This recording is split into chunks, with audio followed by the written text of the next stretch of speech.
बात रूस में हुए महाविस्फोट की कि क्या घर में घिरी है पुतिन की फौज। 4 साल पूरे हो रहे हैं रूस और यूक्रेन युद्ध के। इसी महीने फरवरी में 4 साल पूरे हो जाएंगे। 24 फरवरी 2022 को रूस ने यूक्रेन पर फुल फ्लेजेड अटैक कर दिया था। इन 4 सालों में पूरी दुनिया ने इस वॉर जोन में आई कई तस्वीरें देखी होंगी। आज रूस के दिल में एक ऐसी आग भड़की है जो आसमान को चीरती हुई 1000 फीट से ज्यादा ऊपर उठी। ये देखिए, ऐसा लगा कि बहुत बड़ा ब्लास्ट है। दिख ही रहा है ब्लास्ट होते हुए। रूस के टेम्बोव का इलाका है ये। मशरूम क्लाउड की ये तस्वीर दुनिया में जिसने भी देखी वो आज हैरान है। रूस में ऐसी तस्वीर, पुतिन के रूस में, जहां की सुरक्षा व्यवस्था सबसे चौकन्नी मानी जाती है। हैरानी की बात है कि धमाका ट्रेन में हुआ, लेकिन इसकी धमक पूरी दुनिया में आज सुनाई भी दी और दिखाई भी दी। दुनिया के बड़े बड़े मुल्क चर्चा कर रहे हैं कि रूस में धमाका हुआ तो हुआ कैसे, हादसा है या कोई बहुत बड़ी अंतरराष्ट्रीय साजिश है पुतिन के खिलाफ। इसीलिए इन खौफनाक आग की लपटों के पीछे कई सवाल खड़े हुए, जिनके जवाब आज दिन भर ढूंढे जाते रहे। हो सकता है जवाब हो भी कईयों के पास, लेकिन जवाब कोई देना ना चाहता हो, यह भी माना जा रहा है। जैसे सवाल नंबर 1 जो इस वक्त खड़ा होता है, क्या रूस की धरती पर यह अब तक का सबसे बड़ा इंटरनल अटैक है? सवाल नंबर 2 जो आज खड़ा होता है कि क्या पुतिन की सेना को दुश्मनों ने घर के अंदर ही घेर लिया है, इतना बड़ा ब्लास्ट करा दिया? सवाल नंबर 3 कि क्या महाविस्फोट को ज़ेलेंस्की के सीक्रेट कमांडोज ने रूस में घुसकर अंजाम दे दिया? सवाल नंबर 4 और सबसे बड़ा सवाल यही है कि क्या ये मशरूम क्लाउड किसी परमाणु खतरे का संकेत है? बुधवार को रूस के कोचमेतकाका 2 रेलवे स्टेशन के पास एक बड़ा ट्रेन एक्सीडेंट हुआ था। ये एक फ्यूल ट्रेन थी जो गैसोलीन और गैस के टैंकर्स लेकर जा रही थी। अचानक ट्रेन के पहिए पटरी से उतर गए और घर्षण से निकली एक छोटी सी चिंगारी ने फ्यूल से भरे 16 वैगनों को फौरन जलाकर खाक कर दिया। इस शुरुआती जानकारी के बाद भी रूसी जांच एजेंसियां अभी भी सेबोटाज यानी तोड़फोड़ के एंगल को खारिज नहीं कर रही हैं।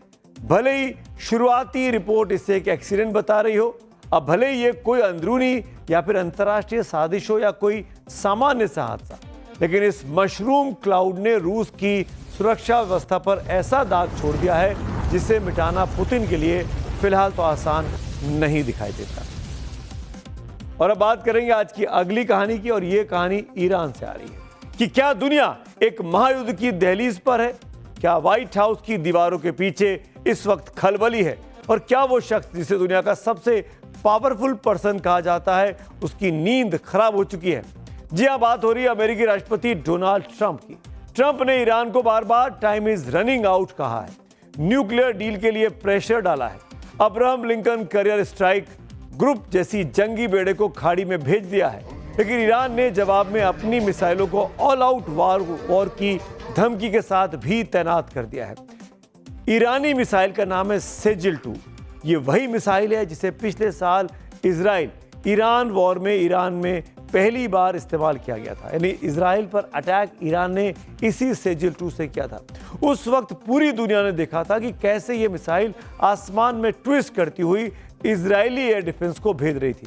यानी ये मिसाइल सीधा हमला नहीं करती, बल्कि जो आसमान में एक तरह से डांस करती हुई पोजीशन होती है वैसी दिखाई देती है। और यही वजह है कि इसे डांसिंग मिसाइल भी कहा जाता है। अब इसी डांसिंग मिसाइल का 2.0 वर्जन ईरान ने तैयार कर लिया, यानी और भी ज्यादा खतरनाक सेजिल 2, जो पेंटागन के रडार सिस्टम को अंधा कर सकता है। सवाल है कि अगर अमेरिका ईरान में जंग के हालात बने तो क्या ईरान की सेजिल 2 मिसाइल अमेरिकी एयर डिफेंस सिस्टम के लिए काल साबित होगी? क्या ईरान को डोनाल्ड ट्रंप की ताजा धमकियां इसी मिसाइल के खौफ का नतीजा है? और सबसे अहम सवाल यह कि अगर खामेनाई ने इस मिसाइल को दाग दिया तो क्या ट्रंप के पास इसे रोकने का कोई भी उपकरण है, कोई भी हथियार है, कोई भी रास्ता है? दिखता तो फिलहाल नहीं है।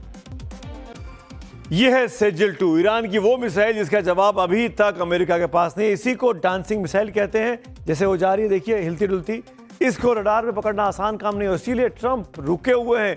ईरान को धमकियां तो दे रहे हैं, अब तक हमला नहीं कर पाए हैं। फारस की खाड़ी में उनका यूएसएस अब्राहम लिंकन खड़ा हुआ, लेकिन हमला करने की हिम्मत ट्रंप नहीं जुड़ा पा रहे हैं। ईरान के जिस स्टेज 2 सेजिल मिसाइल से अमेरिका तक खलबली है, वो दरअसल मध्यम दूरी की बैलिस्टिक मिसाइल है। सॉलिड फ्यूल पर ये इसकी रफ्तार मैक 14 तक चली जाती है, यानी 17,000 किलोमीटर प्रति घंटे की रफ्तार से 2500 किलोमीटर दूर तक के टारगेट को ये पल भर में तबाह कर सकती है। इतनी पावरफुल ये मिसाइल है। इसकी रेंज में कतर, यूएई, बहरीन के अमेरिकी बेस के साथ साथ इजराइल और यूरोप का बड़ा इलाका आ जाता है। एक और, ईरान और अमेरिका के बीच लंबे समय से चले आ रहे तनाव के बीच दोनों देश शुक्रवार को ओमान की राजधानी मस्कट में बातचीत करने पर इस बीच सहमत हुए हैं। अगर किसी ने ईरान के खिलाफ गुस्ताखी की जरूरत की तो ईरान मुंहतोड़ जवाब देने के लिए तैयार है। जाहिर है ईरान का इशारा अमेरिका की ओर था और जिस मिसाइल के एडवांस वर्जन की बात जनरल माजिद मुसावी कर रहे हैं वो सेजिल मिसाइल का ही स्टेज 2 यानी 2.0 वर्जन बताया जा रहा है। यानी हालात जो हैं अभी कल की बातचीत पे होगा डिपेंड, जो कि मस्कट पे होने वाली है।